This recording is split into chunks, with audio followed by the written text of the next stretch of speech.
La Morte amoureuse. Theophile Gautier. Translated by Ryunosuke Akutagawa. Brother, you ask if I have ever been in love? Yes, I have. But my story is a strange and frightening one, and even now, at 66 years of age, I try as hard as I can not to stir up the ashes of my memory. To you I am open to all, but as it is, I wonder whether it is appropriate to tell it to someone less experienced than I. The circumstances of my story are so strange that I can hardly believe that I was ever involved in it. For more than 3 years I have been the victim of the most mysterious and bizarre illusions. I was a miserable country priest, but every night I dreamed, and I pray that it was all a dream, of the most lustful and accursed life, the life of Sardanapalus. Then, the mere glance of a woman nearly sent my soul to hell, but fortunately, by the grace of God and the help of the saints who protected me, I was finally able to escape the clutches of the devil that had befallen me. I think that for a long time, my daytime life has been interwoven with a nighttime life of a completely different nature. During the day, I am a priest of God, busy with prayers and sacred things, but at night, as soon as I close my eyes, I suddenly become a young nobleman. When it comes to women, dogs, and horses, I become blind. I gamble, I drink, I swear, I mock God. When I wake up at dawn, I feel as if I am still asleep, only dreaming that I have become a monk. Recollections of certain scenes and words from this sleepwalker's life still remain in my mind, and I cannot wipe them from my memory. I am in fact a man who has never left my home, but when people hear me talk, they may think that I am a monk who has grown tired of the pleasures of the world and wants to end his devout and eventful life in service to God. You might not think I was a learned monk living in a gloomy cell deep in the forest, isolated from the life of this century. I fell in love. No one in the world has ever loved as passionately as I did, with a foolish, overwhelming passion. And I wonder if the passion didn't tear my heart to shreds. Ah, what a night it was. From an early age, I felt that I was called to be a monk. And so all my studies were built with that ideal as my goal. My life up until the age of 24 was, if you like, a long life of Taoism. As I studied theology, I had successively attained all the minor orders, and so my predecessors recognized that I, though still young, was qualified to obtain the final, terrible rank. My ordination was scheduled for the week of Easter. I had never seen the world before. My world was limited to the walls of the university and the research laboratory.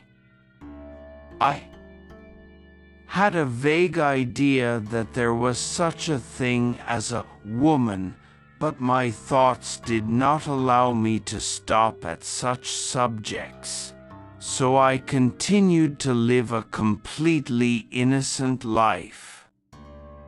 Twice a year, I would see my mother, who was old and infirm, and these 2 visits included all my relations with the outside world. I had no regrets. I did not hesitate in taking this final, unavoidable step. I was filled with joy and impatience. Even a married lover would not have counted his slow steps with more feverish emotion than I did.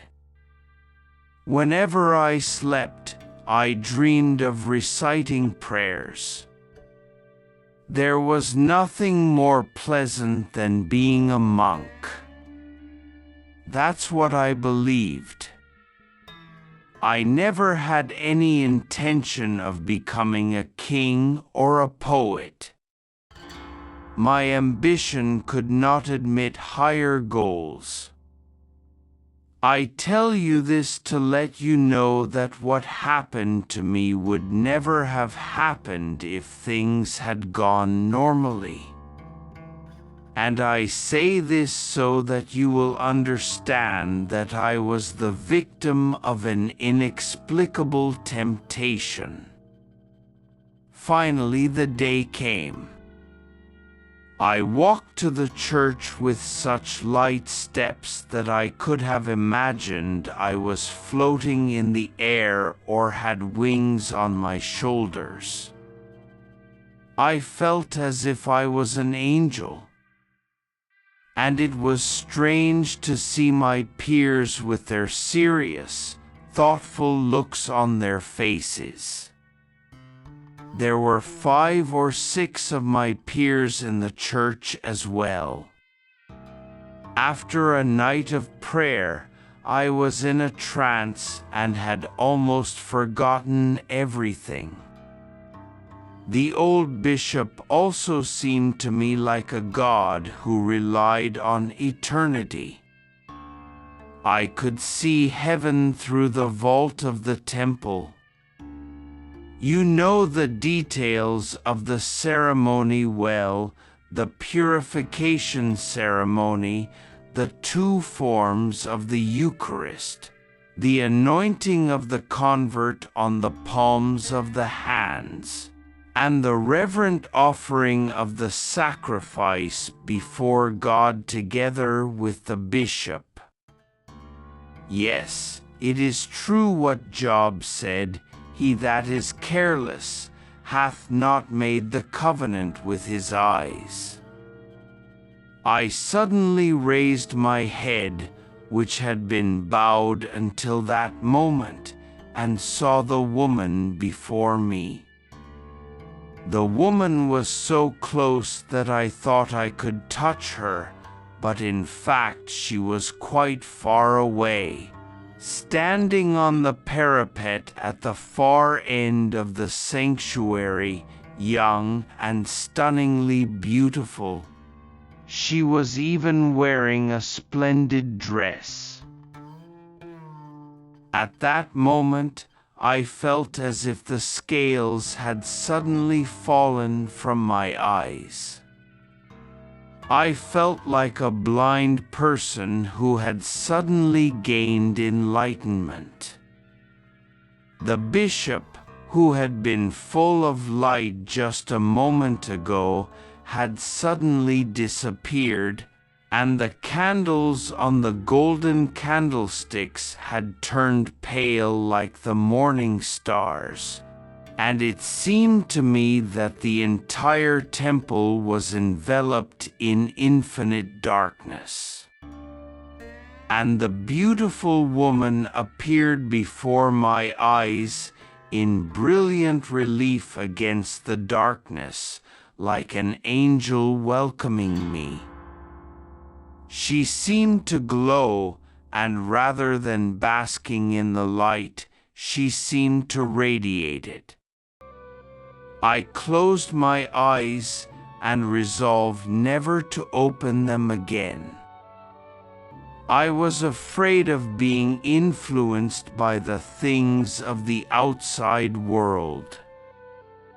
This was because, almost without realizing what I was doing, the allure of the outside world had gradually taken hold of my mind.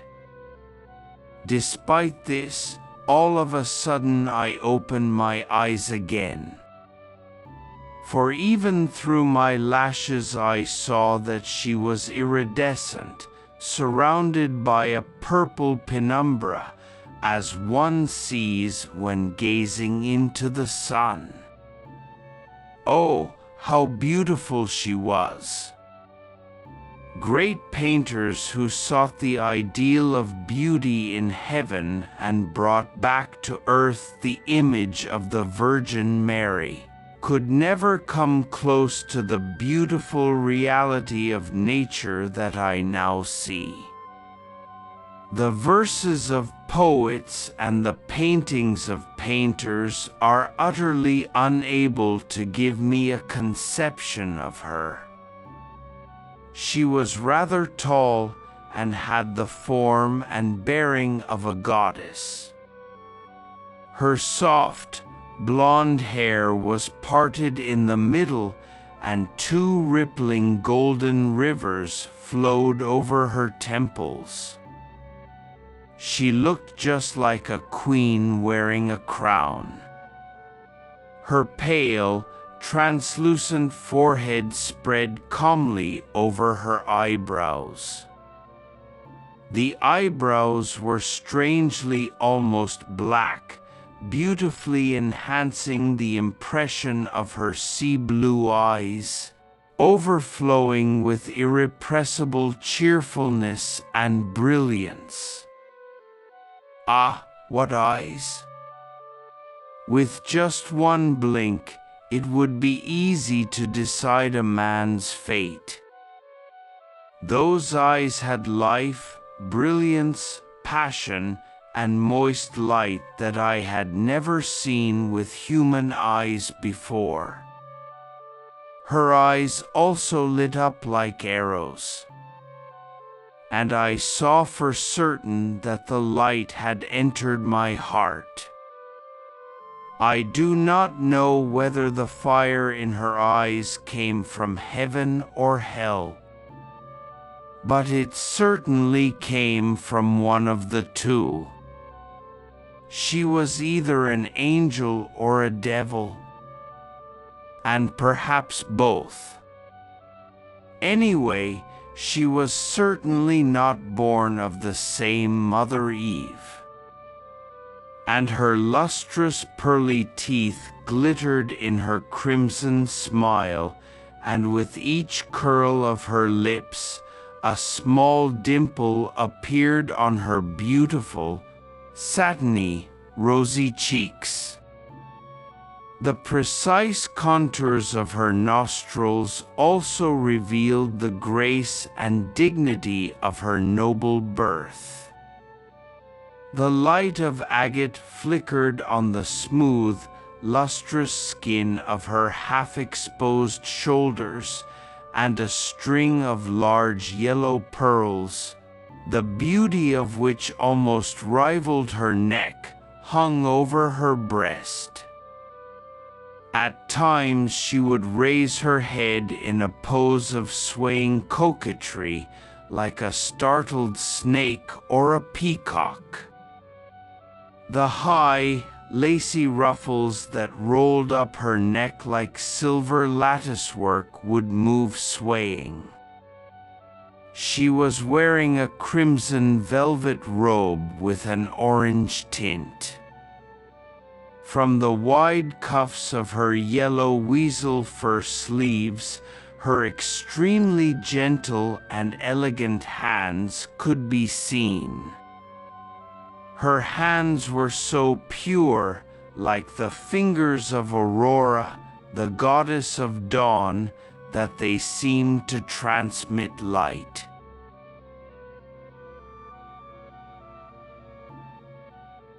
I can recall all these things one by one as if they were yesterday. This is because, although I was confused at the time, I did not miss anything. The faintest shadow, a tiny black dot on the tip of my eyebrow, the barely perceptible down at the corner of my lip, the velvet-like hair on my forehead, the flickering shadow of my eyelashes on my cheek. I was able to notice everything with astonishing clarity of perception, and as I continued to stir, I felt that I had opened a door in my heart that had been closed until then. A hole that had been blocked for a long time had opened, and I was able to catch a glimpse of an unknown scene inside. Life suddenly presented me with an entirely new sight. I was being born into a new world and a new order of things, and a terrible pain began to torture my mind like red-hot nails. Every minute seemed to me like a second and a century. Meanwhile, the ceremony was progressing, and soon I was far removed from the world that my newborn desires had so fiercely sought to invade. I wanted to say no, but instead I answered yes. This was because everything in my mind resisted as hard as it could against the assault of the Tango on my soul, but to no avail. Perhaps this is why many girls go to the altar with the intention of rejecting the husband arranged by their parents. But not one of them achieves this goal, and it is also why many naive novice priests, when called to take their vows, decide to tear their veils to shreds, but then take them off with a smile. Thus one does not dare to raise a loud slander against all those present, nor does one dare to deceive the expectations of many, the eyes of all husbands, the wills of all husbands seem to hang over the prince like lead.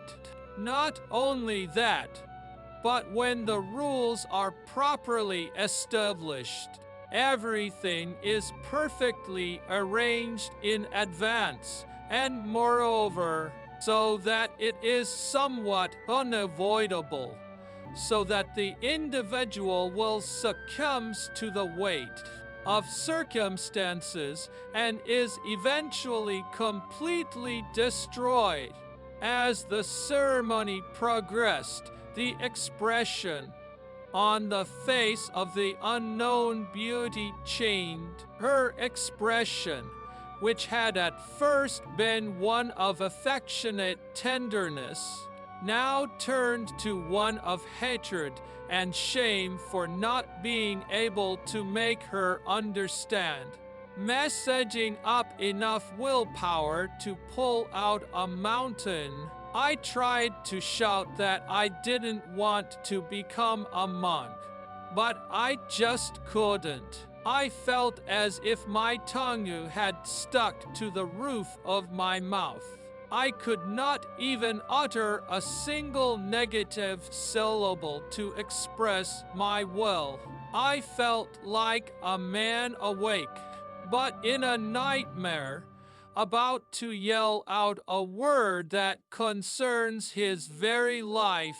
It seemed as if she knew the pain of my martyrdom, too, and as if to encourage me, her eyes were filled with the most sacred promise. If her eyes were poetry, then her glances were song. She told me this: if you are willing to be mine, I will make you happier than God in heaven. Even the angels will be jealous of you. Tear away the shroud that tries to wrap you up. I am beauty, youth, and life. Come to me. What will Jehovah give you in return? Our lives will flow like dreams in eternal kisses. Throw away the wine from the chalice, and you will be free. I will take you to the unknown island. You will sleep on my chest, under a silver tent, on a bed of thick gold. For I love you, for I want to take you away from the hands of your God. Before your God, many noble hearts shed their blood of love, but their blood cannot reach the steps of the throne of God. These words seemed to float in my ears in an infinite harmony of emotion, and the voice of her eyes reverberated deep in my heart, as if living lips had breathed a voice into my life. I felt that I was about to abandon God, but my tongue still mechanically fulfilled all the formalities of the ceremony, and I could not help feeling as if my heart was pierced by a blade, sharper than the sword of the Virgin Mary. All was well. I was finally my beloved. Never before had a human face been painted with such deep pain as hers was. A girl who saw her betrothed fall suddenly dead beside her, a mother leaning on the cradle of her dead child, Eve standing at the threshold of the gates of paradise, a miser who saw a stone placed in its place after the treasure had been stolen, a poet who accidentally dropped the manuscript of his greatest work into the fire. Never have such faces looked more desperate or more inconsolable. The blood had left her lovely face, which was now whiter than marble. Her beautiful arms hung limply at her sides, as if the muscles had suddenly gone slack. She sought a pillar to support herself, for her limbs were almost beyond her control, and I too stumbled to the church door, deathly pale, with a sweat on my forehead that was bloodier than the sweat of Calvary. I felt as if I had been hanged, and then the vault seemed to fall flat on my shoulders. I felt as if the weight of the vault was being supported by my head alone. As I was about to go out the door, a hand suddenly grabbed mine, a woman's hand. I had never touched a woman's hand before. The hand was as cold as a snake's skin, and its touch burned my wrist as if it had been burned by a hot iron. It was her. You unfortunate one, You unfortunate one, what have you done? She cried in a low voice and disappeared into the crowd. Then an old bishop passed by me. He cast me a stern, suspicious glance. I blushed, then blew. Then one of my peers took pity on me and took me outside. I probably couldn't have returned to the lab without help. But then, at a corner, when my peer's attention was briefly distracted, a black monk in fanciful clothes came up to me as we walked. He slipped a small, gold-rimmed notebook into my hand and made a gesture to me to hide it. I hid it in my sleeve. I left it there until I returned to my room and was alone. Then I opened the money and the glasses. Inside were 2 pieces of paper. On the paper was written, "At the palace of Clarimonde, Contini." At that time, I was not familiar with the world, so I had never even heard of Clarimonde, even though she was famous. I also had no idea where the palace of Contini was located, so I made many guesses. And each time I guessed, my imagination became more and more erratic. But in truth, I didn't care if she was a noblewoman or a prostitute, as long as I could see her just once more. In just an hour, my love had taken root and was difficult to uproot. I never dreamed of giving up on it. I could only believe that such a thing was completely impossible. My nature changed as soon as I saw her. She breathed her will into my life, and I no longer lived in my own body, but in hers, and for her. I kissed my hand where she had touched it. I called her name over and over again for hours. Whenever I closed my eyes, I could see her clearly as if she were there. I repeated the words she had whispered in my ear at the church door. Unfortunate one, what have you done? I finally understood the horror of my present situation. The terrible and solemn limitations of the position I had just assumed were clearly laid bare before me. To be a monk, that meant celibacy. It means never falling in love. It means not caring about distinctions such as sex and age. It means turning away from all beauty. It means gouging out your eyes. It means crouching and hiding forever in the cold shadows of temples and monasteries. It means being guarded by unknown corpses. It means visiting only dying people and always wearing black robes as mourning for your own death. In other words, your clothes will serve as a bare cloth for the coffin that will contain your corpse. It seems only now that I feel my life expanding and overflowing, rising in volume like an underground lake. My blood surges fiercely through my arteries. My youth, long suppressed, springs forth vividly and blossoms with the sound of thunder, like a gourd that blooms once every 1,000 years. What could I do to see Clarimonde again?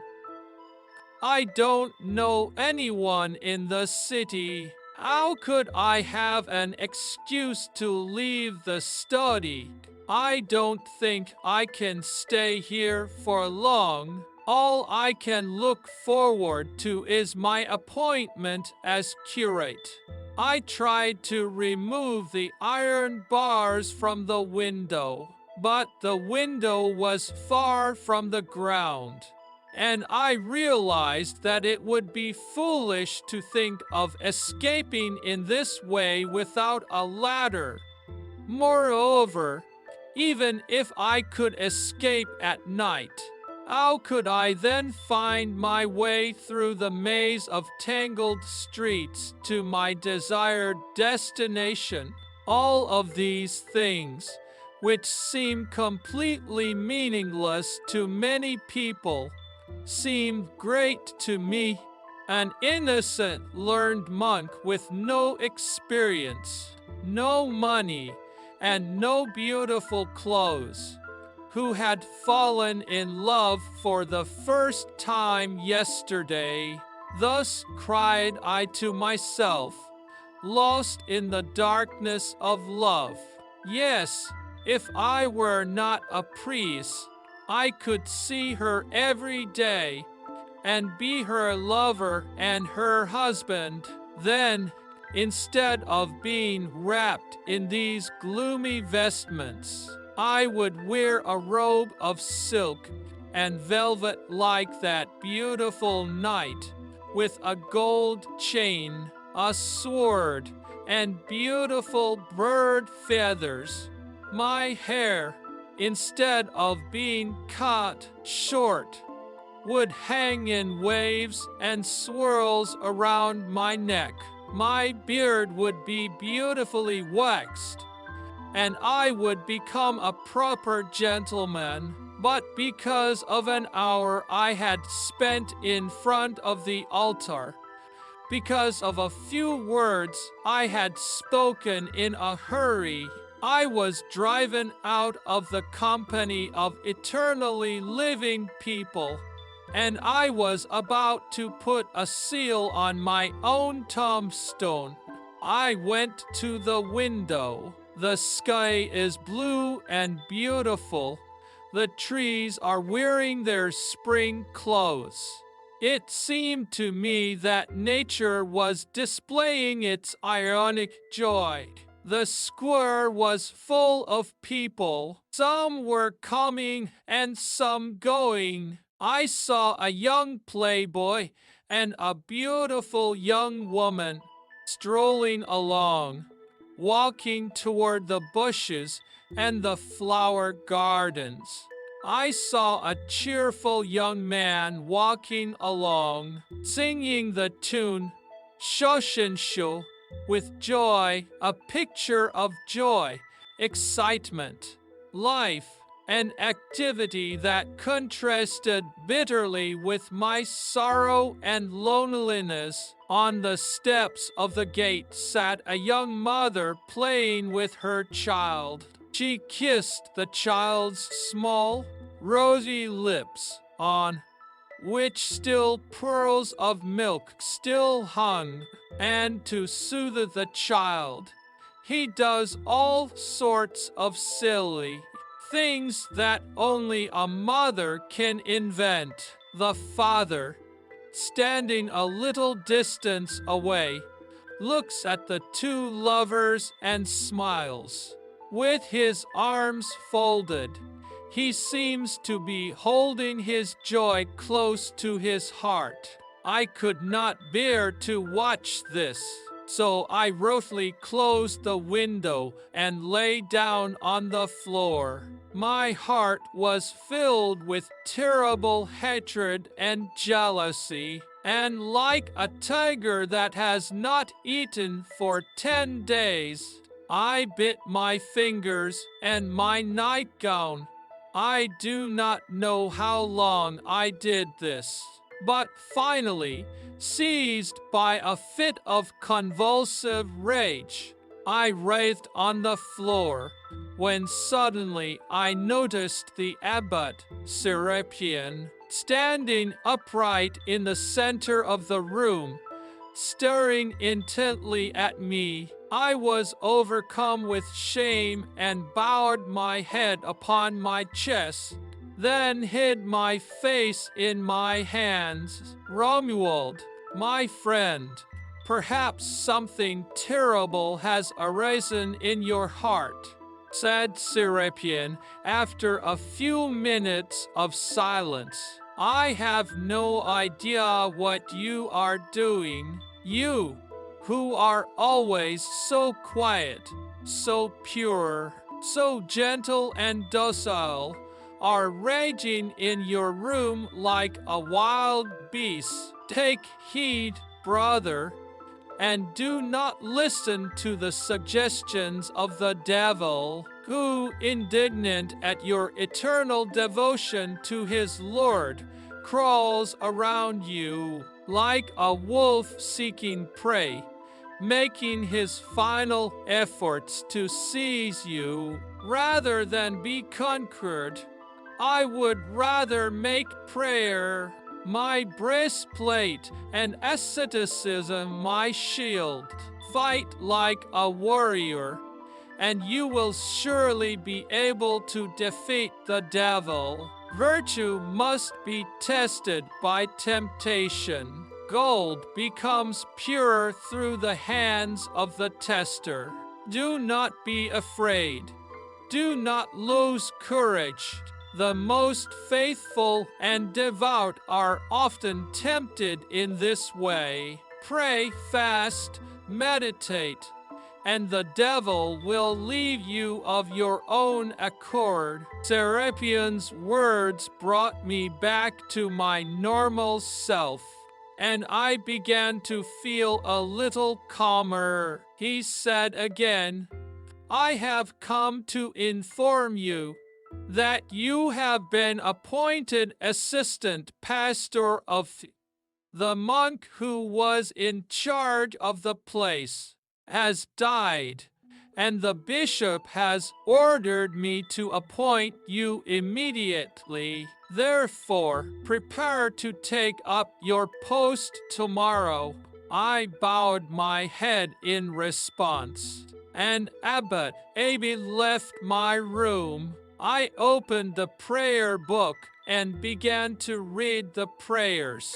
However, the writing was blurred, and I could not make out what was written. The threads of ideas in my brain were tangled up randomly, and finally, before I knew it, the prayer book had fallen from my hands. Tomorrow I would never see her again, adding yet another obstacle to the many between me and her. I would lose all hope of ever seeing her except by a miracle. It would become impossible for me to even write her a letter, for I have no one to entrust my letters to. To whom could I confide my heart, while I hold the sacred office of a monk? To whom could I place my trust? Suddenly I remembered the words of the abbot Serapion, about the devil's schemes.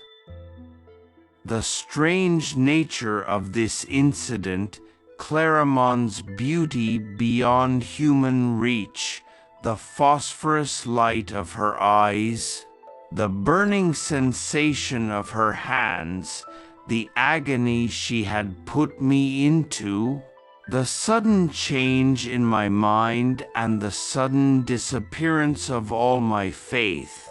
Did these things all prove that it was the work of the devil?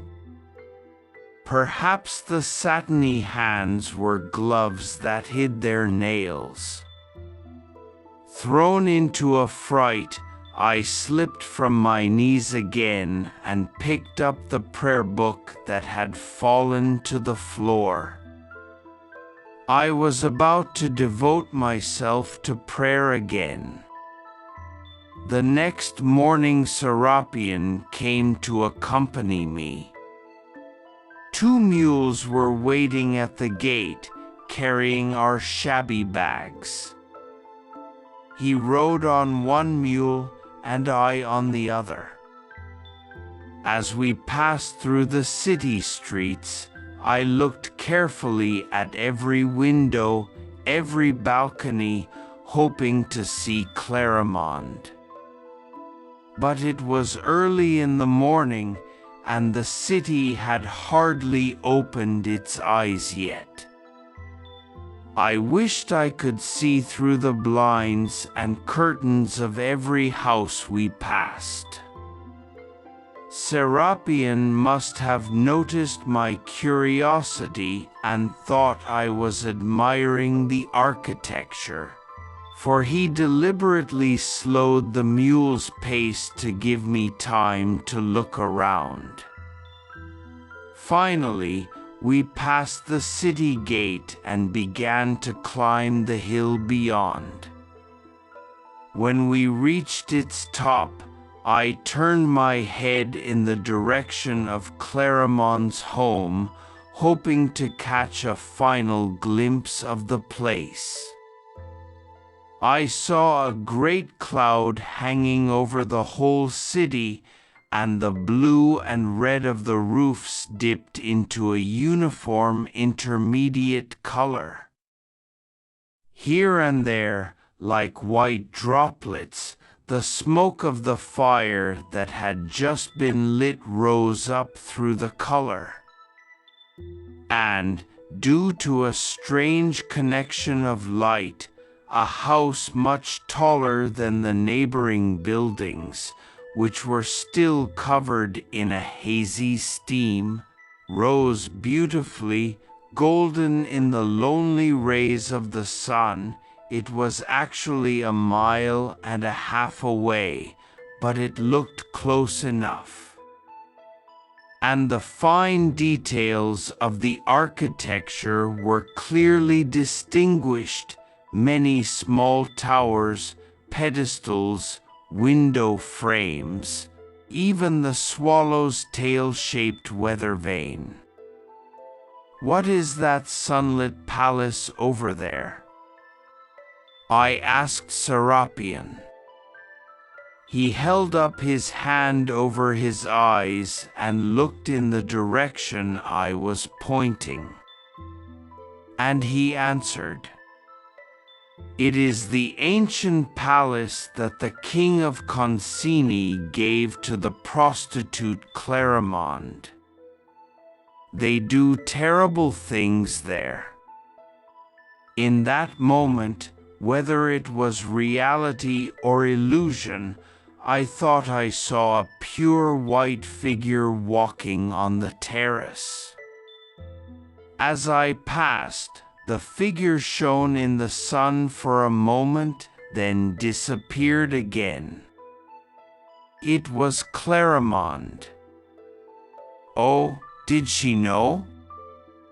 Then, in a feverish hurry, I had looked out over the steep mountain path that separated me from her. Over a mountain path from which I could never descend again, at the palace where she lived.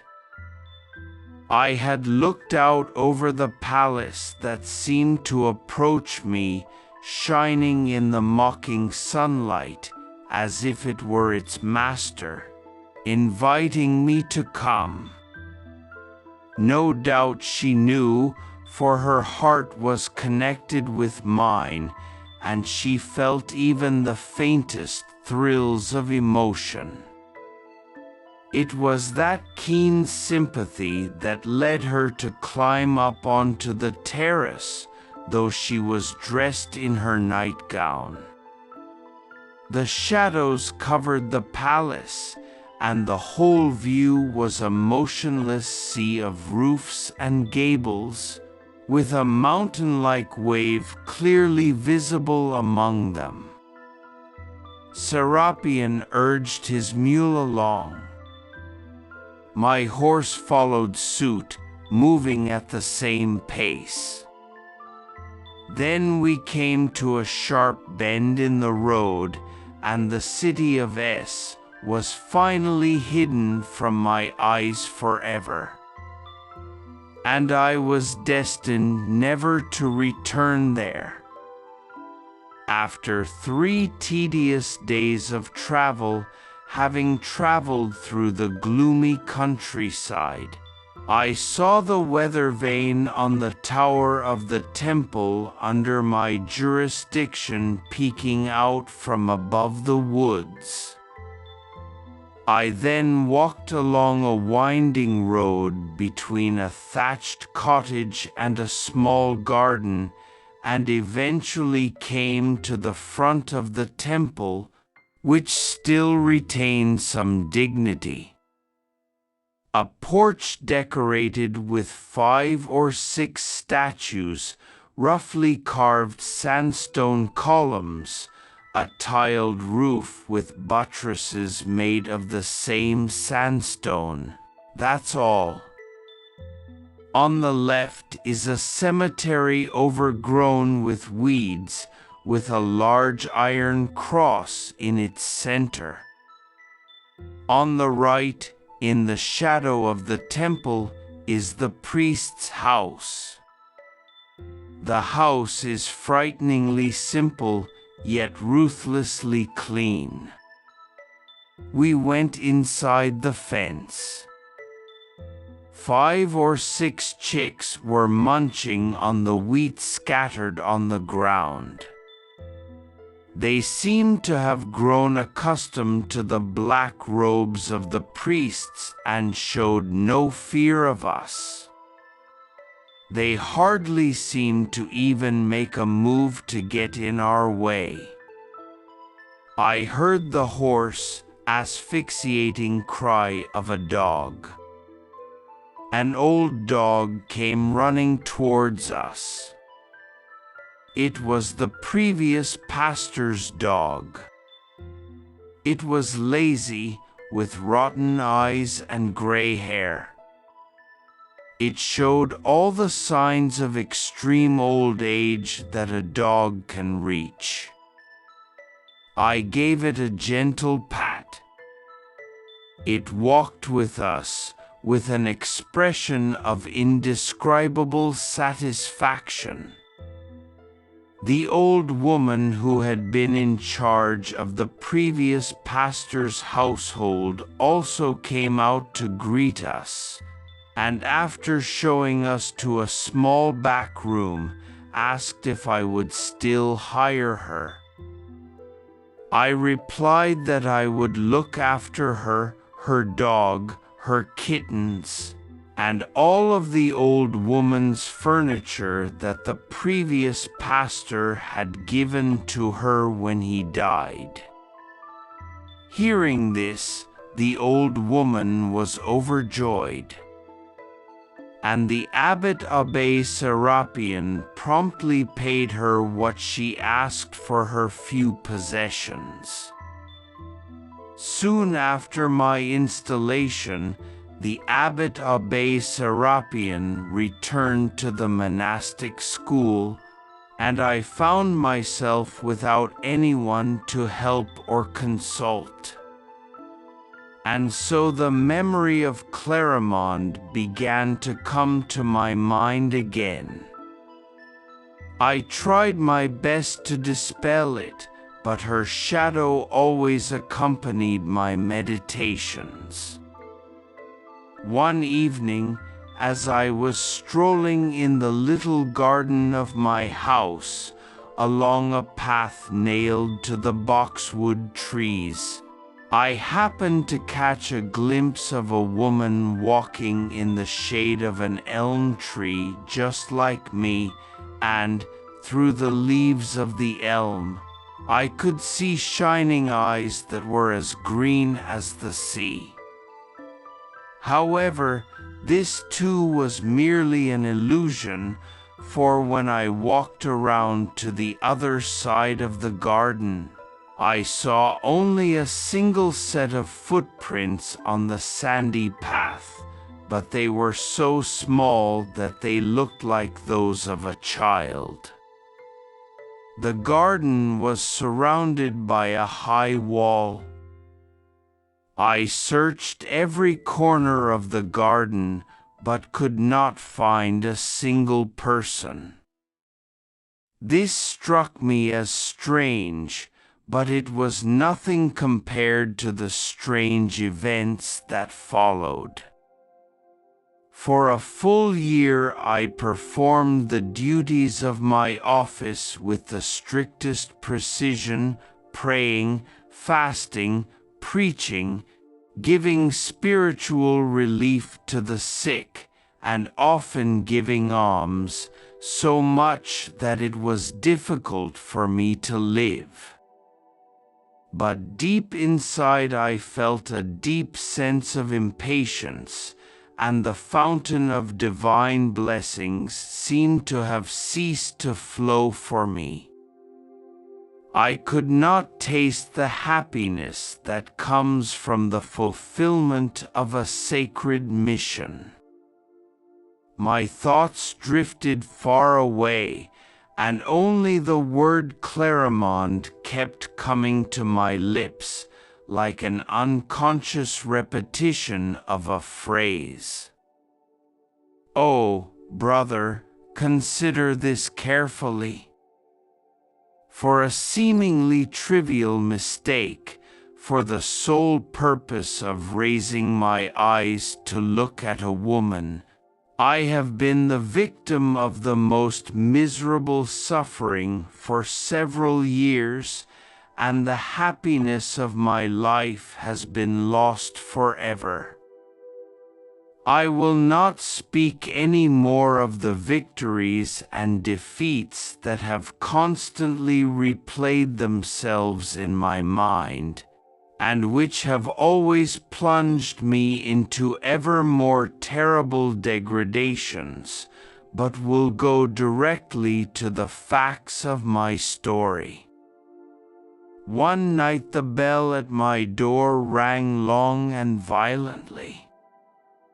The old housekeeper got up and opened the door to find a stranger standing there. In the light of Barbara's lantern stood the figure of a man with a bronze face and fine foreign attire, with a dagger hanging from his belt. At first the old woman felt frightened. But the stranger explained his business so that she would feel at ease, and said that he wanted to see me urgently regarding the sacred duties I was performing. Barbara led him upstairs, where I had just retreated.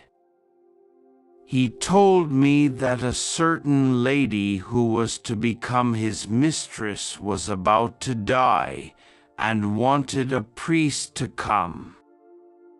So I replied that I would come with him any time. Then, carrying the sacred items necessary for the death and anointing ceremony, I hurried downstairs. Outside the gate, 2 black horses stood as if it were night, their chests covered by long streams of steam that burned and kicked the dirt from their nostrils. The man took the stirrups and helped me mount my horse. Then, with his hands just on the front wheel of the saddle, he swiftly jumped onto the other horse, put his knees around the horse's flank and loosened the reins. The horse suddenly took off like an arrow. not wanting to fall behind the other horse, my horse, whose reins the man was holding, also flew through the air and galloped away. We hurried on.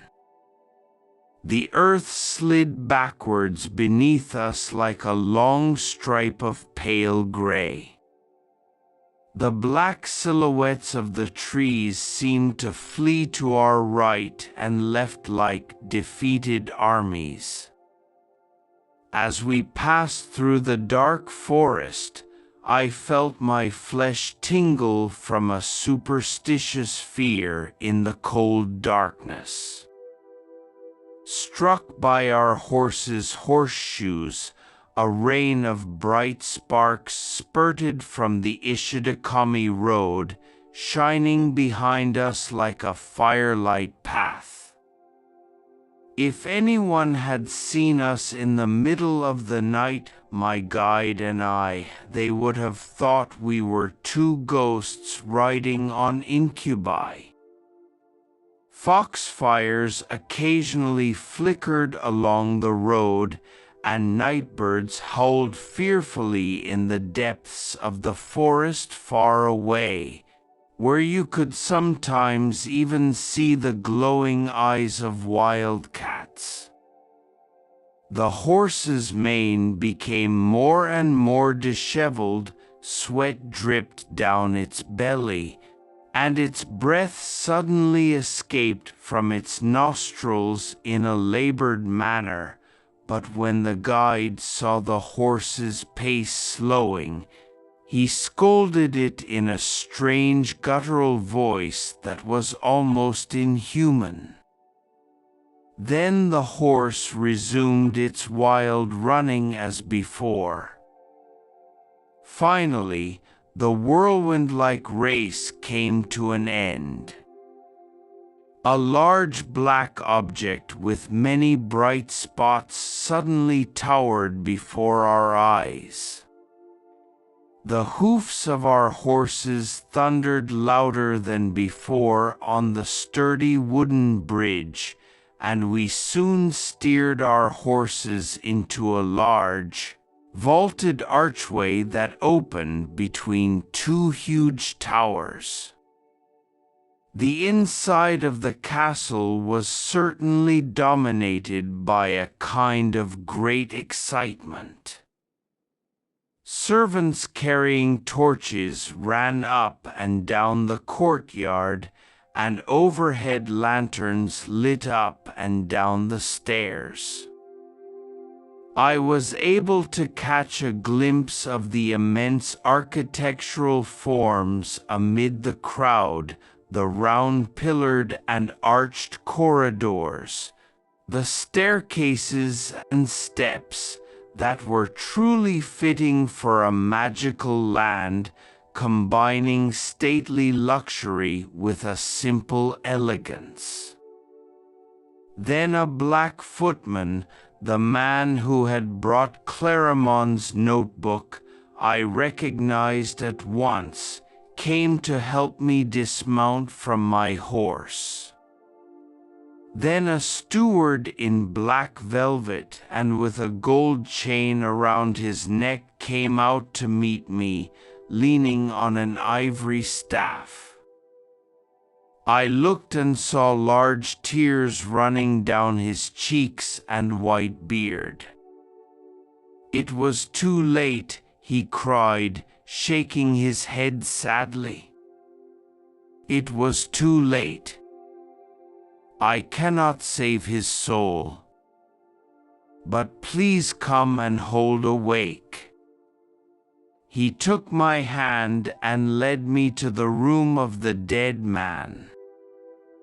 I cried no less than the old man, for I knew that the dead man was Clarimonde herself, the one I had loved so deeply and so passionately. At the foot of the bed was a prayer table. The blue light flickering from the bronze wine cup made the room dim. A mysterious light illuminated the room, and here and there the protruding parts of the furniture and eaves and roses stood out in bright light in the darkness. A single, withered white rose was placed in a carved urn on the table. Its petals, only one remained, had fallen like fragrant tears and spilled into the urn at the bottom. The broken black mask, fan, and various other props of dress lying on an armchair suggested that death had suddenly and unannounced entered this magnificent castle. I couldn't bear to look at the bed, so I knelt down and began to recite Hymn for the Dead. And with fierce fervor I thanked God for creating a tomb between me and her memory, so that from now on when I pray I may pronounce her name, forever purified by death. But my fervor gradually weakened, and I involuntarily fell into a dreamlike state. The room was not at all like the room of a dead person. Instead of the unpleasant stench of a corpse that I had become accustomed to smelling during the wake, the smell of dull oriental perfumes, I had no idea what the stench of a seductive woman was, drifted softly through the lukewarm air. The pale light seemed not to replace the yellow candles of a wake beside the corpse, but rather to me a twilight purposely created for the sake of lascivious pleasure. I pondered over the strange fate that had allowed me to see Clarimonde again at the moment she was lost from me forever. A sigh of regret escaped my breast. At that moment, it seemed to me that someone else had also sighed behind me. I turned around, but it was only an echo. But in that moment, my eyes fell on the bed of the dead man, which I had avoided seeing until that moment. A red damask curtain decorated with large embroidered flowers and tied with golden tassels revealed to me a beautiful corpse. The corpse lay long and with her hands folded over her chest, covered by a dazzling white linen robe, which contrasted sharply with the somber purple of the robe, and yet the suppleness of the texture did not conceal in any way the gentle shape of her body, leading the eye to follow the curves of her beautiful outline, as supple as a swan's neck, a richness that even death could not take away. She looked like an alabaster statue that a skilled sculptor had made to place on the tomb of a queen, or perhaps the silent snow had woven a spotless robe over the sleeping girl. I could no longer maintain my posture of prayer. The air of the bedroom intoxicated me, and the feverish, sickly scent of the half-withered roses permeated my brain. I walked here and there without rest, and at each turn I began to think of the gentle corpse lying beneath the seemingly transparent shroud, standing before the bed on which the corpse lay. Feverish fantasies ran wild in my brain. I thought she was probably not really dead. I thought she was just pretending to be dead in order to lure me to the castle and confess her love to me. And at the same time, it seemed to me that her feet were moving beneath her white robe, disturbing the long, straight line of her slightly turned-up shroud. Then I asked myself, is this really Clarimonde? What proof do I have that it is she? Isn't that black servant hired by some other noblewoman? If I were to suffer alone like this, I would surely go mad. But with my heart pounding violently, I answered, it is she. It is certainly she. I approached the bed again and again. With great attention, I gazed upon the suspicious corpse. Ah, must I confess this too? The perfection of that excellent physical form, though purified by the shadow of a death, evoked a more lustful feeling than usual. And, moreover, its repose resembled so much sleep that no one would think of it as death. I forgot that I had come here to officiate at a funeral. Rather, I imagined I was a groom entering the bride's bedroom. The bride was elegant, hiding her beautiful face, trying to hide every inch of her body in embarrassment. With a heart-rending sadness, yet driven by a mad hope and overwhelmed by fear and pleasure, I bent over her and put my hands on the edge of the shroud. Then, holding my breath so as not to wake her, I lifted the shroud to look. My heart was beating frantically, and I even suspected I could hear a sound like a snake around my temples.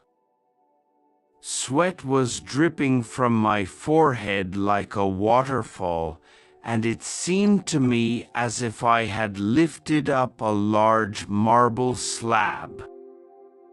And there lay Clarimonde, exactly as I had seen her on the day of my ordination.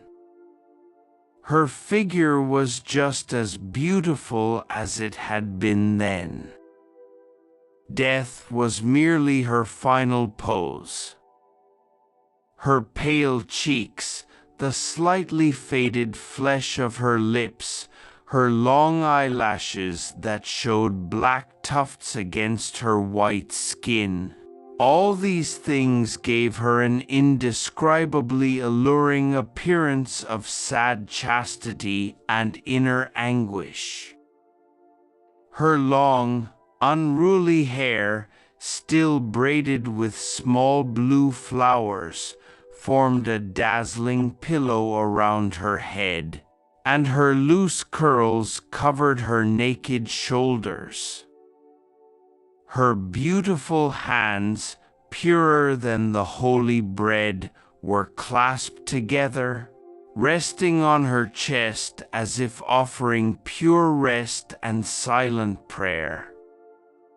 Her naked arms, still wearing their pearl bracelets, were shiny like ivory and showed off their round flesh, which was so alluring that even after death, only this showed a rebellious attitude. I was lost in silent contemplation for a long time. And the longer I looked, the more I found it difficult to believe that life had left this beautiful body forever. I don't know if it was the reflection of the light from the lamp, but though she remained motionless, it seemed as if the blood had started circulating again under her lifeless, pale skin. I placed my hand lightly on her arm. Of course it was cold. But it was no colder than when I had touched her hand at the entrance to the temple. I bowed down to her again and let the warm dew of my tears wash over her cheeks. Oh, what despair, what anguish of despair, what silent anguish I must have endured while watching her. I simply wanted to gather my life into a lump of matter and give it to her. And I wanted to breathe into her cold body the passion that torments me. But the night gradually grew darker. Even though I felt that the moment of our eternal separation was approaching, I could not give up the last sad pleasure of kissing the lips of my one and only love, and then, miraculously, her faint breathing joined mine, and Clarimonde's mouth responded to my passionate kiss. Her eyes opened, showing me the brilliance of the day before. Then, with a long sigh, she uncrossed her arms, and with an overflowing joy on her face, she embraced me around the neck and murmured, "Ah, it's you, Romuald." Her voice was lazy and beautiful, like the last sounds of a harp. "What's so sad?" "I died because I waited for you for too long. But we've already promised to marry. I can go and see you now. If that's so. Romuald, if that's so. I'm in love with you. That's all I want to say. I'll give you back the life that your kiss gave you back for a moment. I hope we'll see each other again soon." Her head bowed. Her arms still held me, as if to hold me back. At that moment, a terrible whirlwind suddenly hit the window and entered the room. The last petal of the white rose trembled for a while like a butterfly's wing at the end of its stem. Then it left the stem and flew out the open window, carrying Clarimonde's soul with it. Then the light went out, and I fell unconscious on the chest of the beautiful dead woman. When I came to my senses, I found myself lying on a bed in a small room in the parsonage. The old dog who lived there was licking my hands, which were hanging outside my nightgown. Barbara, trembling with old age and anxiety, was busy walking about the room, opening and closing drawers, putting powder into cups. But when she saw me open my eyes, she let out a cry of joy, and the dog barked and wagged its tail. But I was still too tired to take a bite, and I could not move. After that I learned that I had lain like this for 3 days, with no sign of life save for a faint breath. I remember almost nothing of those 3 days. Barbara told me that the same man with the bronze-red face who had called on me the night I left the parsonage had brought me the next morning, in a palanquin at the closed door, and then departed immediately. When I was able to gather my thoughts in a clear and simple way, all the events of that terrible night came to my mind. At first I thought I had fallen victim to some magical illusion, but I soon recalled other circumstances that could nevertheless be made into true and precise facts, and this idea could no longer be allowed. I could not believe that I had been dreaming, for Barbara, like me, had seen the stranger with the 2 black horses and was able to describe his shape and appearance with exact detail. And yet, the appearance of the castle where I met Clarimonde again was so similar to hers that I could not believe it. No one knew that there was a castle in the vicinity. One morning I met the Abbot Serapion in my room. He had come to see me in a hurry, having learned that Barbara had also been ill. His haste was, in his opinion, a testimony of his affectionate interest in me, but the visit did not naturally give me the pleasant feeling I felt. Abbot had a somewhat penetrating, almost inquisitorial gaze that put me at a great loss.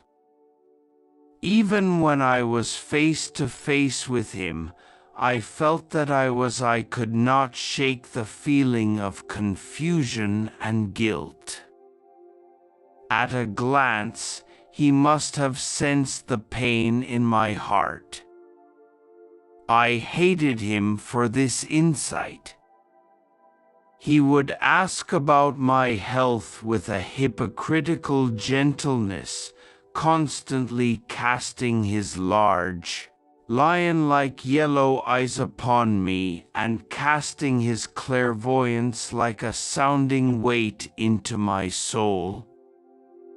Then he would ask me about my policy in administering this parish, whether I was happy since coming here, how I spent my free time from ministry, how I had become acquainted with many of the people who lived here, what I liked to read the most, and so on.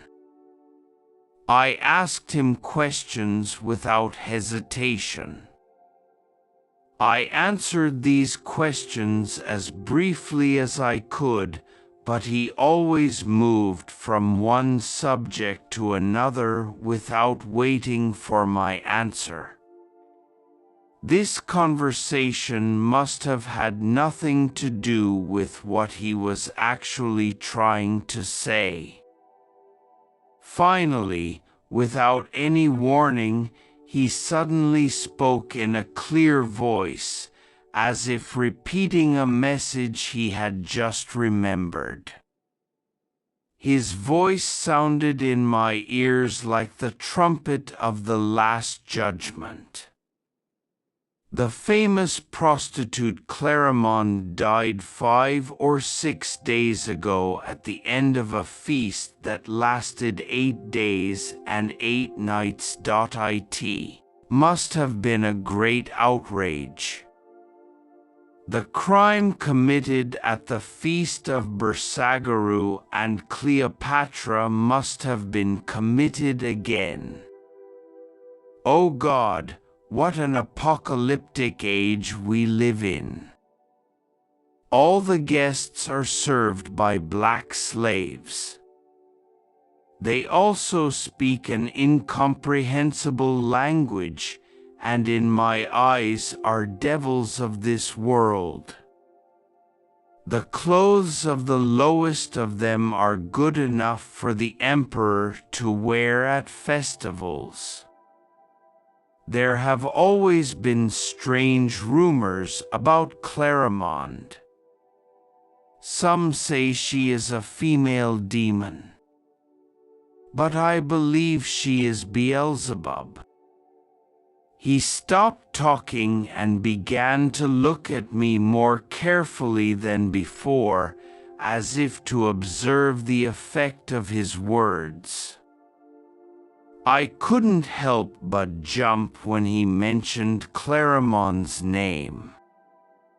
And the news of her death, which corresponded with the scene I had seen that night, filled my heart with fear and anguish, which could not help but be seen on my face. In spite of my best efforts, Serapion looked at me with a stern, anxious look, and then said, "I must warn you. You are standing on the edge of the abyss, with your feet on your knees. Take care not to fall. The devil's claws are long, and graves are unreliable. Clarimonde's tomb must be sealed with a triple seal.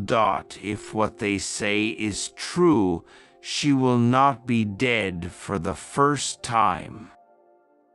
May God protect you, Romuald."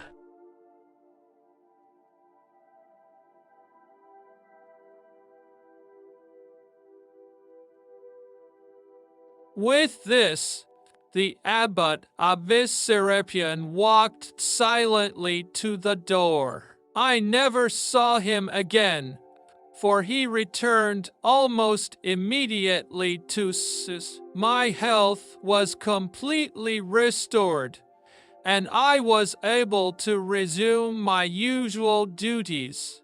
But the memory of Clarimonde and the words of the aged abbot Abbe never left me. But as no great event occurred to fulfill his ominous prophecy, I came to believe that his fears and my own were merely exaggerated. Then one night, I had a strange dream. I was hardly asleep when the loop of the curtain of my bed slid with a sharp noise over the bar on which it was attached, and I thought the curtain had been opened. So I quickly raised myself up on my elbows, and there stood before me the shadow of a woman.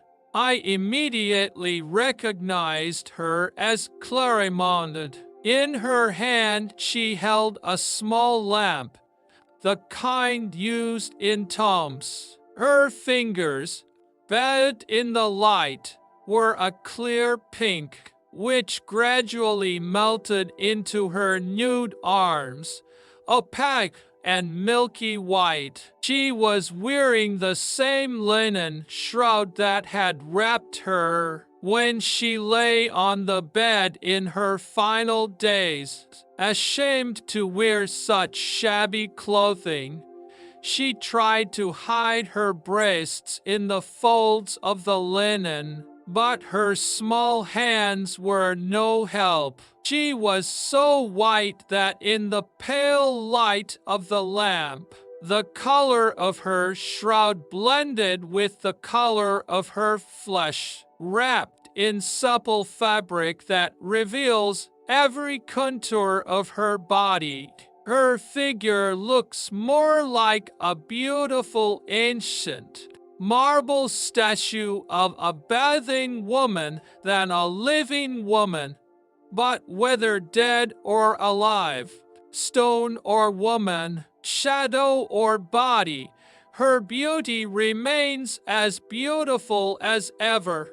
The only differences are that the green light in her eyes does not shine as brightly as before, and her once fiery crimson lips are now tinted a faint, gentle rose hue, like the color of her cheeks. The little blue flower I had noticed in her hair was now unrecognizable, withered and nearly all its leaves gone. But this did not detract from her loveliness.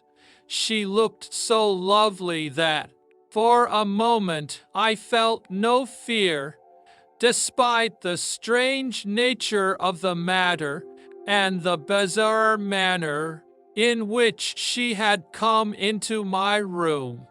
She put the lamp on the table and sat behind my bed. Then she bent over me and said in a voice as clear as silver and as soft as velvet, a voice that no one could have heard from her lips except her own, "I have kept you waiting so long. You thought, Romuald, that I had forgotten you, but I come from a faraway place, a very faraway place, a land from which no one who has been there has ever returned. I am not the sun or the moon. It is a place of nothing but space and shadow, of no great roads or small paths, a place where there is no ground to walk on,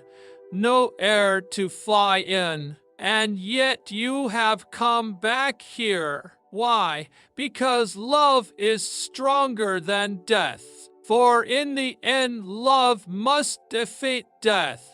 On the way here, I saw some sad faces, some frightening things. I saw her. What suffering did my soul endure before I returned to this earth by the force of my will, found my body, and entered it?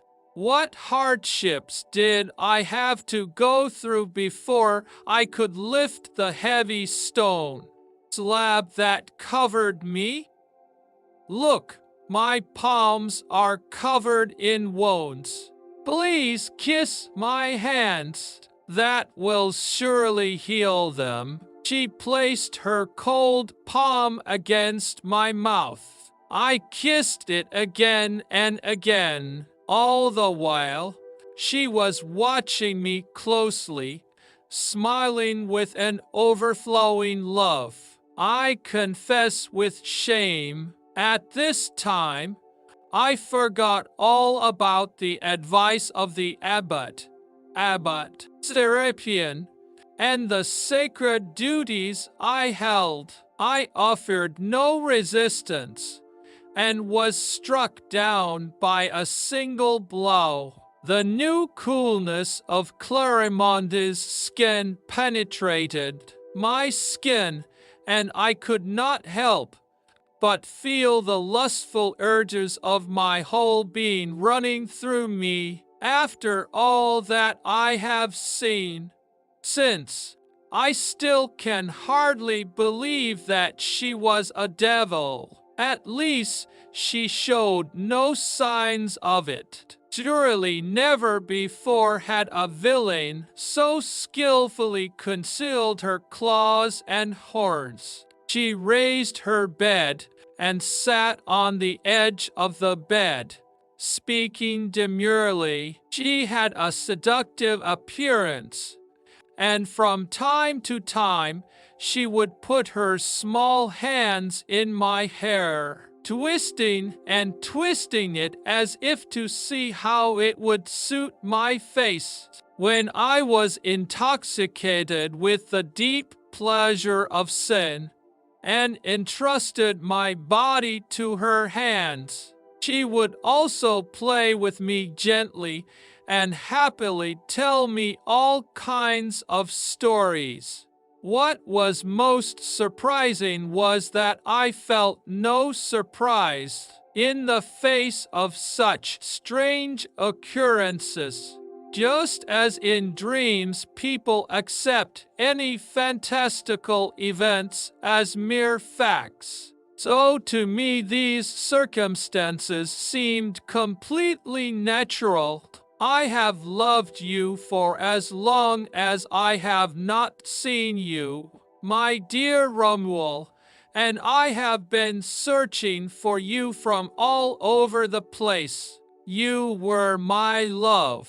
I first met you in that church. I said at once, "This is the one," and looked up at you with all the love I have, all the love I have now, and all the love I think I will ever have with those eyes. Any archbishop or king would kneel at my feet in front of all his servants, but you were fine with it and preferred God to me. I really hate God. You love God then, and you still love him more than me. Oh, how unfortunate I am. I cannot completely claim your heart. You kept me alive with your kisses. I have given up my life for you, wanting only to destroy the gates of profit for you and make you happy. Her words were accompanied by the most passionate caresses. These caresses tormented my senses and reason, and I finally had no qualms about uttering horrible blasphemies to console her, and shouting that I loved her as I loved God, and her eyes shone again like emeralds. Really? Really? As good as God, she cried, holding him to her beautiful bosom. Then you will live with me and follow me wherever I please. You will throw off your ugly black robe and be finished with it. You will be the greatest and most envied of all knights. You will be my lover, the lover of Clarimonde, who would not even listen to the Pope. It is not something to be proud of. Ah, a beautiful, indescribably happy life. A lovely, golden life we will enjoy together. And when will you leave? Tomorrow, I cried wildly. I will do it tomorrow. In the meantime, I can change my makeup. I am a little thin, and it would be strange to travel like this. Then I must send word to my friends, who are extremely sad because they thought I was dead. Money, clothes, and a carriage, everything should be ready. I will call on you at the same time as tonight. Farewell. She lightly touched my forehead with her lips. The lamp went out, the curtains were closed as before, and everything was dark again. Then a leaden, dreamless sleep fell upon me, and I forgot what was going on before and after until the next morning. I woke up late as usual. The memory of that strange event bothered me all day. I finally came to think of it as a mist created by my fevered imagination. but the sensations were so vivid that it was very difficult to believe that they were not true. And, with some presentiment of what was to come, I banished all delusions, and, praying to God to grant me a pure sleep, at last retired to bed. I immediately fell into a deep sleep, and my dream continued. The curtains parted again, and I saw Clarimonde wrapped about her pale shroud, with the purple of death stamped on her cheeks, but cheerful and lively, in a bright traveling suit of greenish antique color, edged with gold lace, and with her satin hakama kimono peeking out from where her sides were torn. She had tufts of blonde curls spilling out from under her big black wool hat, with white bird feathers twisted in various interesting ways. Holding a small whip with a golden whistle in her hand, she lightly hit me and shouted, "Now, sleep well, here's your preparation. I thought you'd already woken up and put on your clothes. Get up quickly. I can't keep being such a stubborn person." I immediately jumped out of bed. "Now, please put on your clothes. Then we can go out." She pointed to the small package we had brought with us and said, "The horse is impatient and is biting its bridle at the door. By this time it should be 30 miles away." I quickly put on my clothes. She handed me one by one. And when I made some mistake, she would teach me how to put on my clothes, sometimes bursting out in amazement at my clumsiness. After that, she quickly smoothed my hair. Then she put a pocket mirror made of Venetian crystal with a silver trim in front of me and asked me with amusement, "How do I look? Will you send me to the Valley de Chamber?" I was no longer my usual self, and I could not even recognize myself. I no more resembled my former self than a finished stone statue resembles a block of stone. My former face, reflected in the mirror, looked like a portrait drawn by a poor artist. I was beautiful. My vanity could not help being touched by this change. The beautifully embroidered robe had made me into a completely different person. I watched in amazement the power of the transformation that a piece of cloth cut into a certain pattern had wrought upon me. The spirit of my costume seeped into my skin, and in a very short time I had become a rather elegant child. Trying to get used to my new outfit, I walked around the room a few times.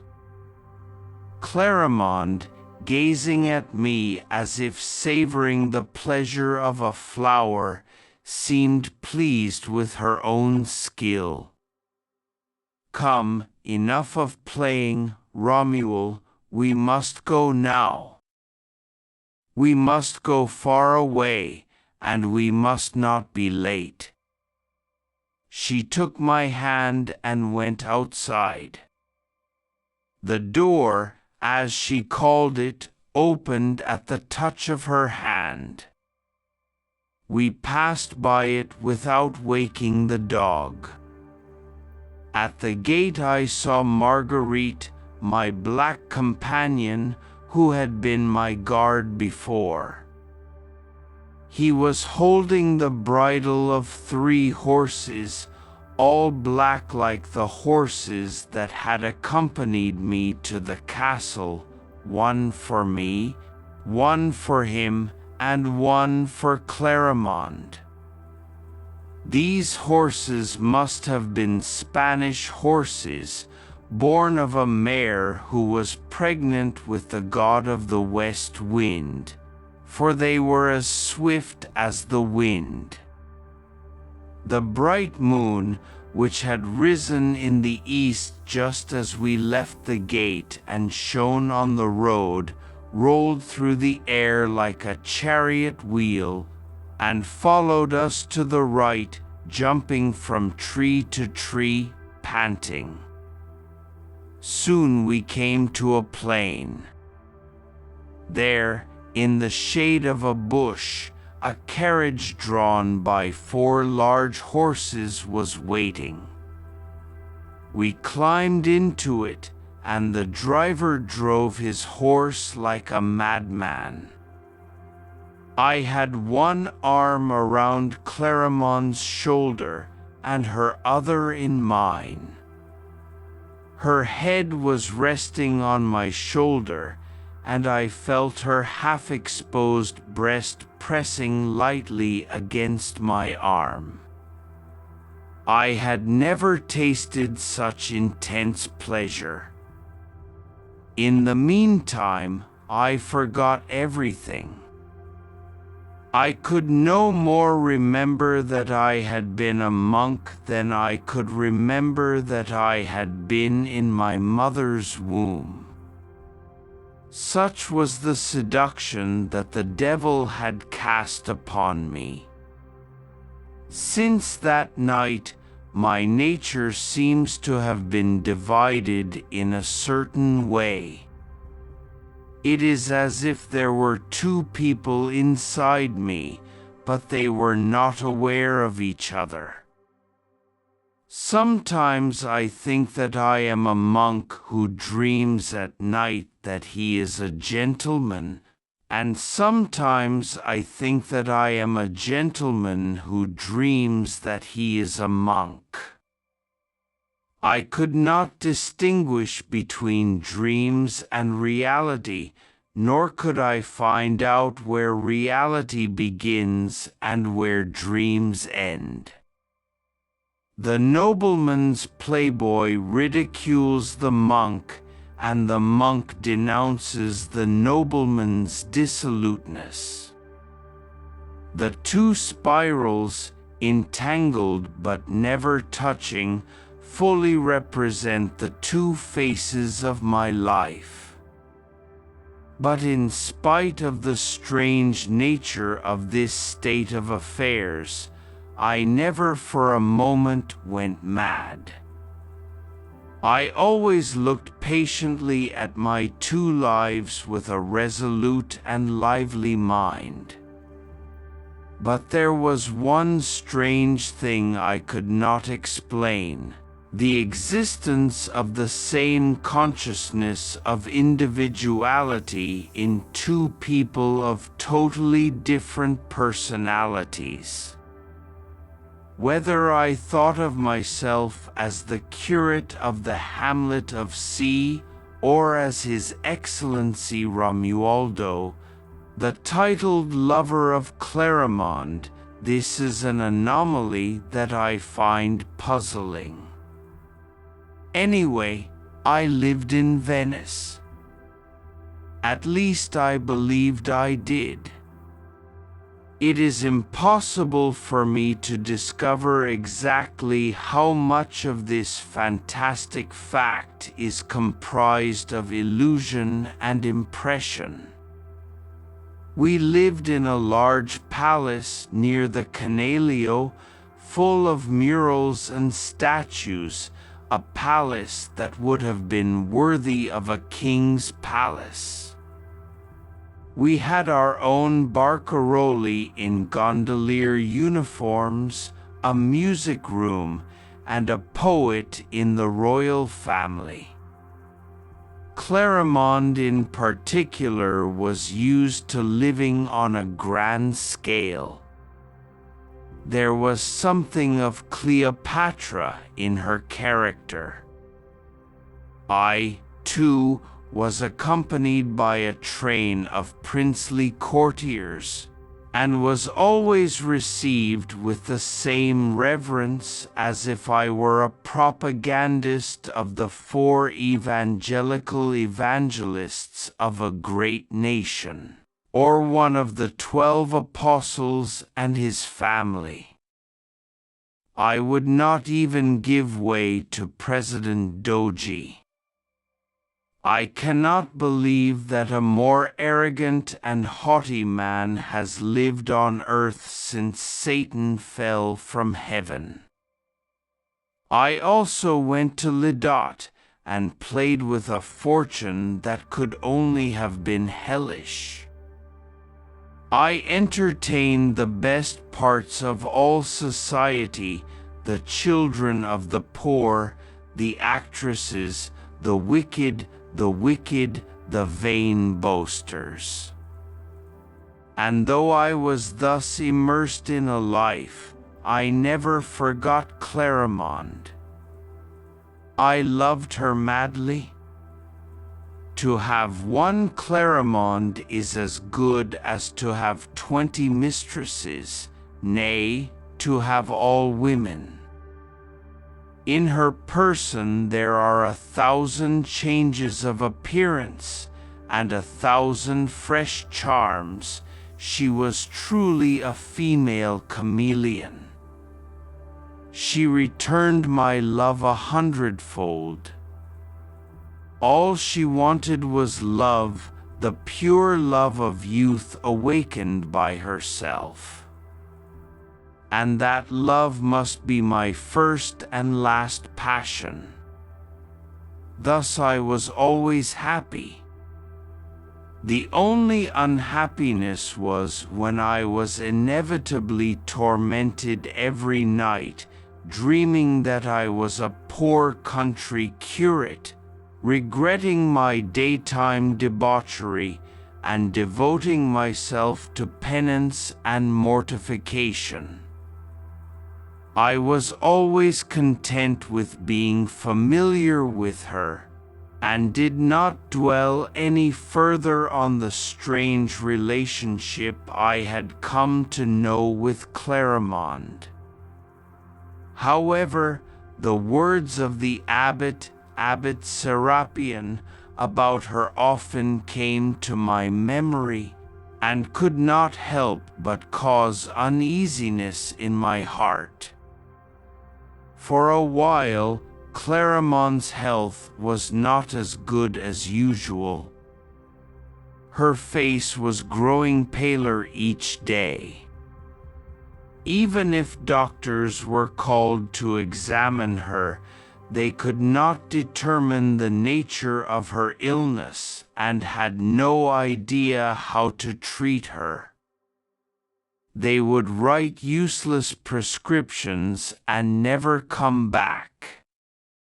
Her complexion, however, grew paler and colder with each passing day.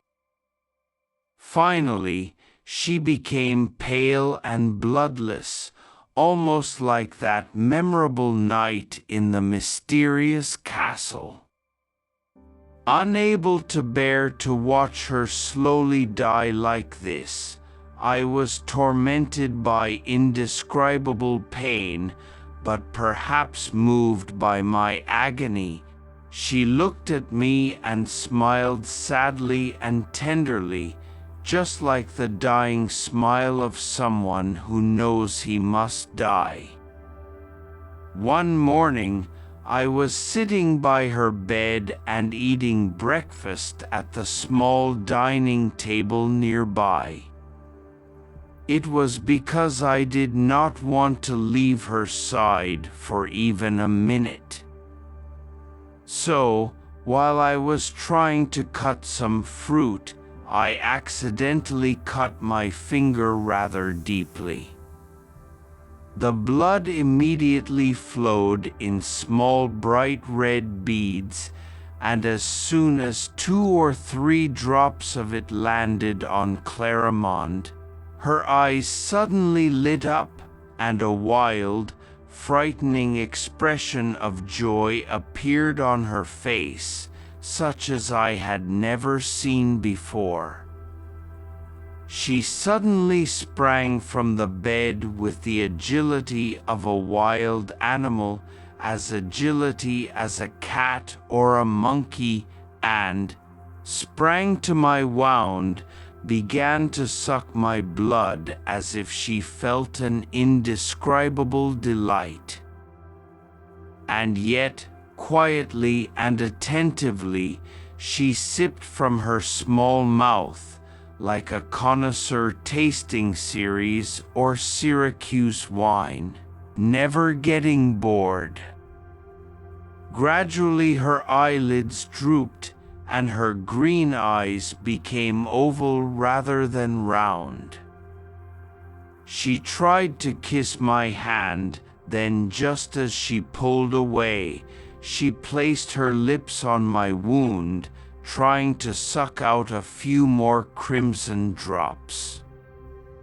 When she saw that there was no more blood, she rose, her eyes bright and fresh, looking rosier and younger than that May morning. Her face was lustrous and fleshy, her hands warm and clammy. She was more beautiful than ever, and her health had now completely recovered. "I shall never die, I shall never die," she cried, clinging to my neck half mad with joy.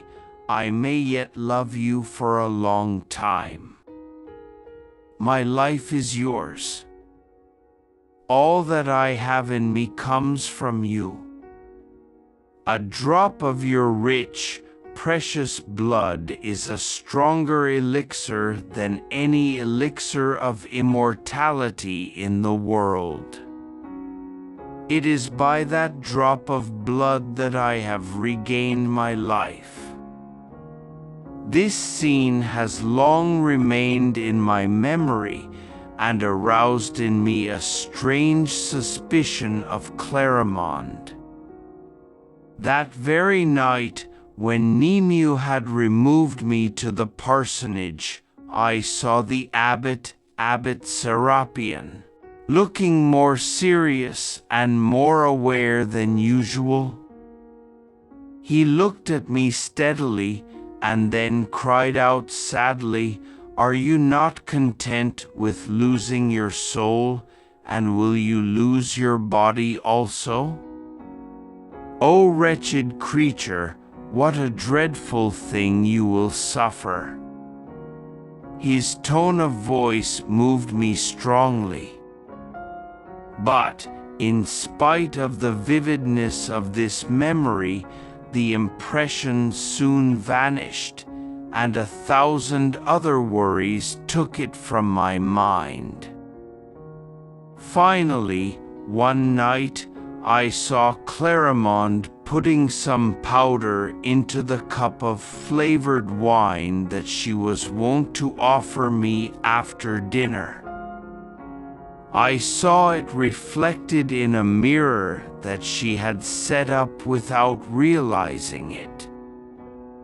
I picked up the cup, pretended to raise it to my mouth, and then placed it on the nearest piece of furniture, as if intending to drink it later.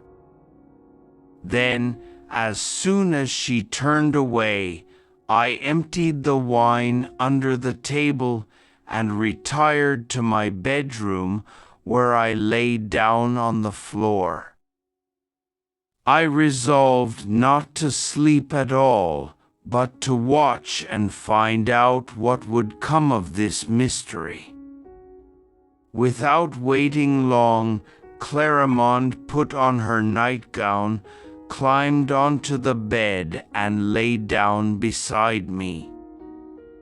Once she was sure I was asleep, she rolled up my arms and, as she removed the gold pin from my hair, began to murmur in a low voice, "One drop, one drop, one drop of ruby on the tip of my pin. Because you still love me, I cannot die yet.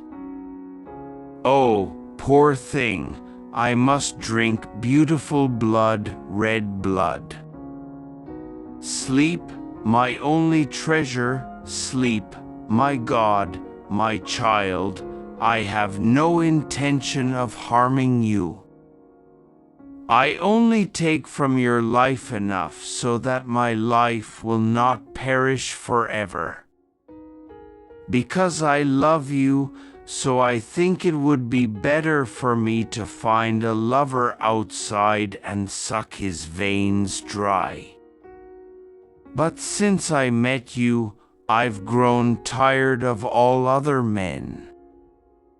Oh, what beautiful arms! How round they are, how white they are, how could I damage such blue veins?" As she muttered this, she cried loudly. At that moment, I felt the tears falling on her arm as she held it. Finally, she made up her mind and pushed the pin a little closer to me. She stabbed me in the arm and began to suck the blood that dripped from it. She only drank a few drops, but fearing to wake me, carefully tied a small cloth around my arm. Later, she rubbed the wound with ointment again, and it healed immediately. There was no more doubt.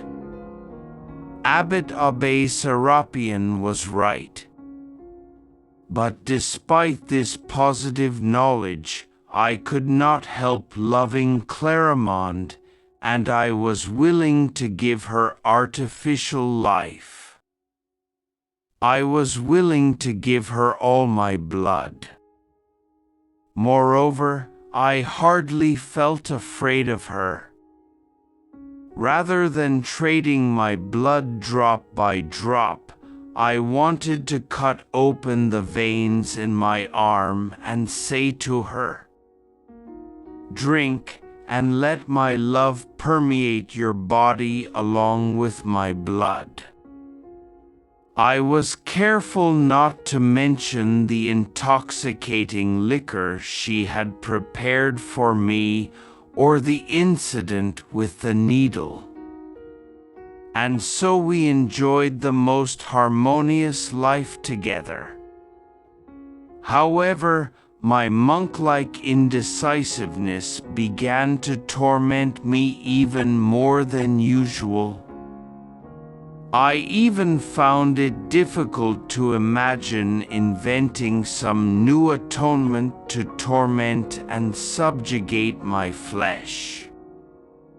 These visions were involuntary, and I had no part in them, but still, with a mind polluted with lust and hands impure, I could never touch the body of Christ, whether in reality or in dreams.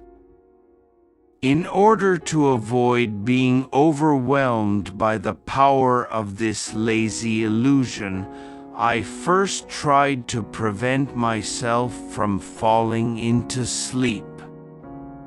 So I tried to fight sleep with all my strength, holding my eyelids open with my fingers, or leaning straight against the wall for hours.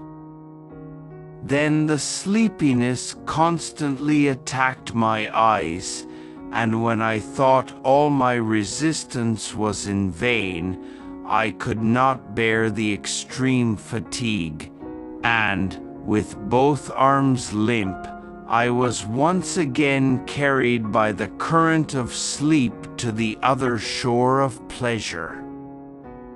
Serapion gave me the harshest of reprimands, blaming me severely for my lack of courage and for my lack of courage, until one day, when I felt even more distressed than usual, he told me, "There is only one way to escape this constant torment.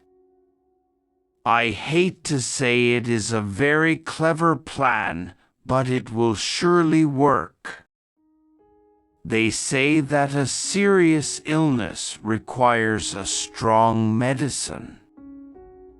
I know where Clarimonde is buried, and to do so I must exhume her corpse and see what pitiful form the woman you love has taken. Then you too will not fall into the delusion of losing your soul because of a maggot-eaten corpse that has turned to dust. This plan will surely save you." I was tired of this double life, so I readily agreed, just to see whether the nobleman or the monk was the victim of the illusion. I was determined to either kill one of the two men in my heart for the other's sake, or to kill them both, for such a terrible existence could not continue or be endured.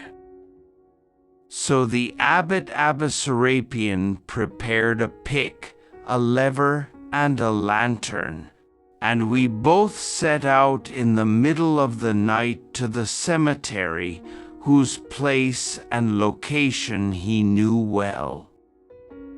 After directing the dim light of the lantern at the inscriptions of 5 or 6 gravestones, we finally came to a large flagstone half covered by large weeds, and also infested with moss and parasitic plants. And there we could make out and read the opening words of the inscription. "Clarimonde, the most beautiful of all women, who was glorified in life, lies here." "Here indeed," Serapion murmured. He placed the lantern on the ground, and, holding it under the edge of the stone, he pushed the tip in and began to lift the stone. When the stone was free, he began to remove the parasitic plants. I stood nearby, darker than night and more silent than night, and watched what he did. Meanwhile, he was bent over his gruesome labor, panting and covered in sweat. I suspected that his labored breathing had a tone similar to the sound of a terminal phlegm. It was a truly eerie sight. Had anyone seen us from the outside, he would have thought we were blasphemous fools stealing shrouds rather than priests of God. There was something stubborn and cruel in Serapion's zeal that made him look more like a demon than an angel or an apostle. His large, aquiline face was carved in sharp relief by the light of the lantern. With his severe features, there was something terrifying that invited unpleasant fantasies. I felt large beads of icy sweat form on my face. My hair was stiff with terrible fear. Deep in my heart, I feel that the harsh actions of Serapion are a hateful sacrilege. I even thought of praying for a fiery halberd to burst forth from the bowels of the black clouds that flowed smoothly above my head, and scorch him to the ground. The owl that lived in the cypress tree was startled by the light of the lantern and would fly up to it from time to time. Each time, it would strike the glass of the lantern with its gray wings and let out a sad, lamenting cry. The wild fox howled in the distant darkness, and the sounds of thousands of ominous things were born of themselves from the silence. Finally, Serapion's pickaxe struck the coffin. The sound of the board echoing softly was a deep, high-pitched sound, the terrifying sound that nothing makes when struck. Then he twisted the lid of the coffin free.